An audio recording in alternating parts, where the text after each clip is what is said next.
later on, when David's in a dire situation, he bumps into Ziba, and Ziba tells him, Mephibosheth is linked up with your enemy. He's linked up with Absalom. And I'm giving you some of these supplies for your journey, but just so you know, Mephibosheth has turned on you, David. That's what takes place. That's what happens in verse 3, the end of verse 3. That's what he's saying. Mephibosheth has linked up in hopes of regaining more than what you gave him. And so that's a bummer. That's too bad for David to hear. You can imagine David, who already is experiencing heartbreak from his family, from his kingdom, but now somebody that he has sought out to be kind to, he hears the news that he's turned on him as well. But the only problem is, this isn't true. This probably is not true. We read later on in chapter 19 that Mephibosheth finally gets a chance to speak for himself, and he says, not at all. That's not at all what was happening. I sent this to support you. I was with you all the way. Ziba speaks on behalf of Mephibosheth and slanders him and says, well, Mephibosheth has turned against you, but I'm loyal to you. And we read that when David hears this, initially, the first time, he's like, oh, Mephibosheth turned on me? Well, fine. You can have all of his stuff.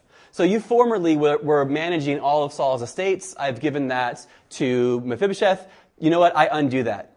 Now you can have it. See you later.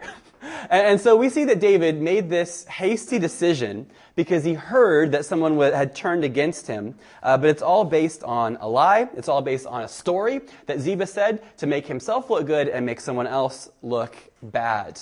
I wish in this, because again, David's looking good these days. Like his kind of like season of sin is past him, and now he's like, being wise and godly again. But he also is making some pretty bad mistakes. In the book of Proverbs, chapter 18, it tells us that if one gives an answer before he hears, it's to his folly and it's to his shame. Proverbs 18:13, saying basically, don't be so quick to come to a decision. And then in that same chapter, in Proverbs 18, verse 17, tells us this: the one who states his case first seems right, until the other come along and examines him. So over and over again, we see that the Bible tells us here, and in the book of James and elsewhere, we should listen, we should think, we should listen to both sides of stories before we rush to decisions. And here we see David. He's obviously got a lot on his mind these days, but he only hears half the story. He makes a quick decision, and it's the wrong decision. In chapter 19, he has a chance to fix it. So before we move on into the next encounter David has on this walk away from Jerusalem, point one, lesson number one, don't make decisions based on one side of the story. Subpoint number one, Ziba is not the only person who is willing to pull someone's reputation down in order to lift their reputation up, in order to take advantage of the situation. So David's at his lowest, but Ziba says, this is a great time for me to come and to really discourage him and to tell him some bad news about a friend that's not even true in order for me to take advantage of it and hopefully get some of my stuff back. So that's lesson number one. Lesson number two, Ziba is a slanderer here. He's speaking falsely about Mephibosheth to the king. In chapter 19, this is referenced again, and the word slanderer is used to describe Ziba. He wants David to change the way that he thinks about Mephibosheth, so he slanders him.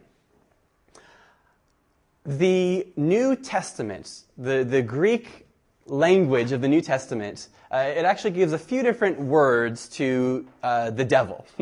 He's called, the enemy. He's called, the Prince of Darkness, a bad. All these names that are given to him. But one of the most poignant is he's called Diablos, which is a Greek word, and it means slanderer.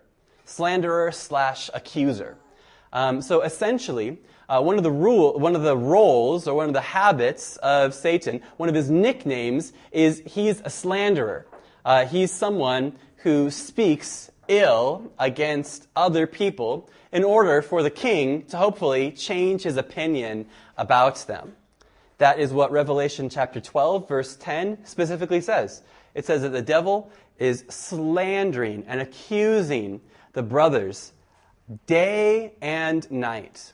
So if we're looking for a picture of what slandering is, we need to look no further than Ziba. Ziba says, "Excuse me, king, let me tell you something bad about someone who you think is your friend, someone whom you've shown grace to.